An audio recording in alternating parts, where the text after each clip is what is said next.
Seorang pelajar perempuan berusia 19 tahun direman 7 hari bagi membantu siasatan kes pembunuhan Siti Nur Suria Ismail yang dikelar pada badan serta pergelangan tangannya sehingga putus di Hulu Terengganu kemarin. Perintah tahanan reman dikeluarkan Magistrate Engku Nurul Ain Engku Muda milik mangsa.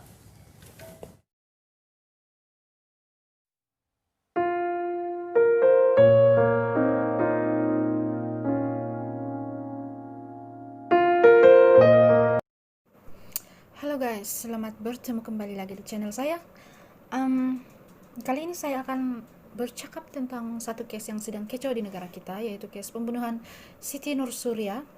Pada hari Ahad yang lalu, samaan 1 November, adik Siti Nur Suria balik dari sekolah pukul 2 petang.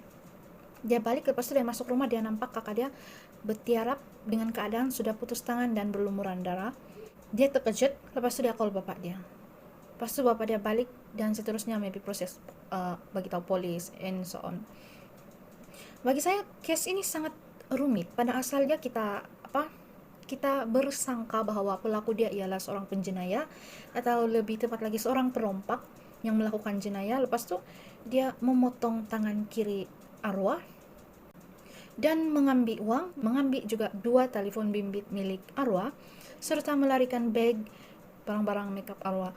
Bagi saya ini sesuatu yang iyalah logic first kita akan pikir itu ialah perbuatan penjenayah, tapi akhirnya keesokan pagi seorang pelajar berusia 19 tahun, murid tingkatan 6, dia dengan mama dia datang pergi balai polis untuk buat keterangan tentang kes ini, dan polis menemui benda yang mencurigakan selain daripada CCTV di berdekatan rumah mangsa, yang mana rumah burung ada CCTV dan menampakkan di situ kelibat murid tingkatan 6 ini ada masuk ke rumah tersebut pada jam 9 pagi. Dan polis juga menemui beberapa luka di badan murid tingkatan 6 ini. So mereka menahan untuk siasatan lanjut, ditahan 7 hari, tahan reman. Dan pagi tadi, hari ini 3 hari bulan, suspek yang tadinya menjadi hanya datang ke balai polis untuk memberi keterangan, kini menjadi suspek. Beliau merupakan rakan kepada Siti Nur Suria, dan saya rasa ramai yang terkejut dan ramai yang tidak percaya, termasuk keluarga arwah sendiri pun tidak percaya bagaimana rakan arwah boleh tergamak untuk membunuh arwah dengan begitu kejam sekali. Rupanya dikatakan mereka telah begaduh. Rakan Siti Nur Suria tersebut melihat ada pisau di ruang tamu dan dia mengambil pisau itu, dan mungkin itulah yang dijadikan senjata untuk menikam dan juga menetak tangan Siti Nur Suria. Bagi saya case ini rumit sebab dikatakan bahwa si suspek ini dia marah sebab dia direndah-rendahkan oleh arwah, oleh mangsa. Tetapi di sini kita kena tahu bahwa walaupun orang merendah-rendahkan kita, membunuh bukan jalan yang betul ya guys. Jadi alur cerita daripada case ini ialah suspek datang ke rumah mangsa untuk bercerita, berkawan, bersahabat, tapi akhirnya dorang bertikam lidah dan ended up saling bergelut, dan yang jadi mangsa ialah Siti Nur Suria. Mungkin pada ketika itu kedua-duanya sedang marah, bergelut macam itu, tapi tetap saja pembunuhan bukan jalan yang terbaik untuk masalah ini. So sangat disayangkan lah ya. Siti Nur Suria juga ada seorang tunangan. Siti Nur Suria merancang untuk berkahwin dengan tunangannya tahun depan, tapi sayangnya tidak jadi. Macam mana lagi kan, takdir Tuhan selalu berbeza daripada apa yang kita rancang, dan ya apa-apapun salam takziah untuk keluarga Siti Nur Suria. Kita back kepada topik kita, yaitu bagaimana seseorang boleh membunuh seseorang yang sesama manusia juga. Bagaimana seseorang boleh sanggup menusuk seseorang lain, insan lain yang manusia seperti dia juga. Terlebih lagi kalau seseorang itu ialah kawan kita, ataupun orang yang rapat dengan kita, ataupun orang yang kita kenal. Macam mana kita boleh sanggup membunuh mereka? Sudut kesehatan mental, saya rasa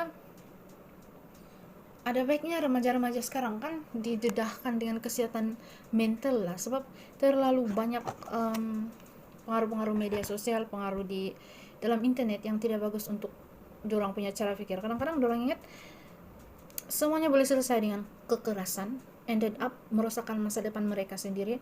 Tapi kita tidak boleh cakap juga 100% dia yang salah, 100% dia yang salah.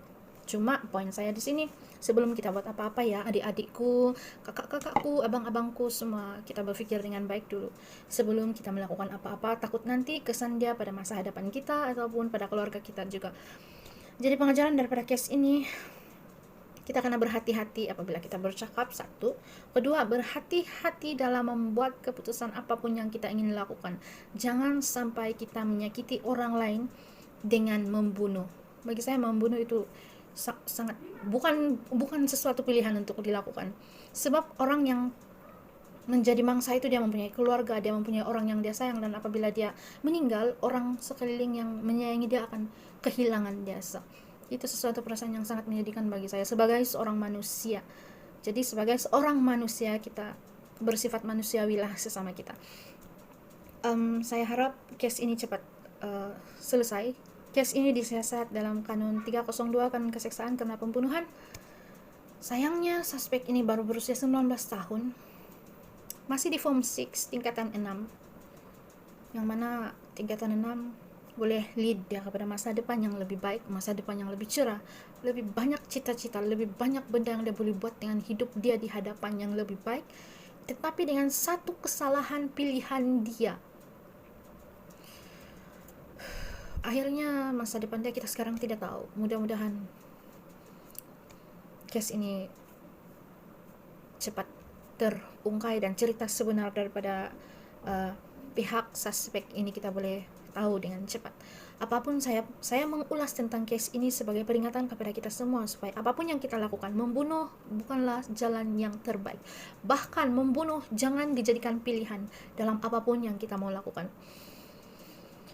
Salam takziah kepada keluarga Siti Nursurya dan semoga tabah melalui saat-saat duka ini.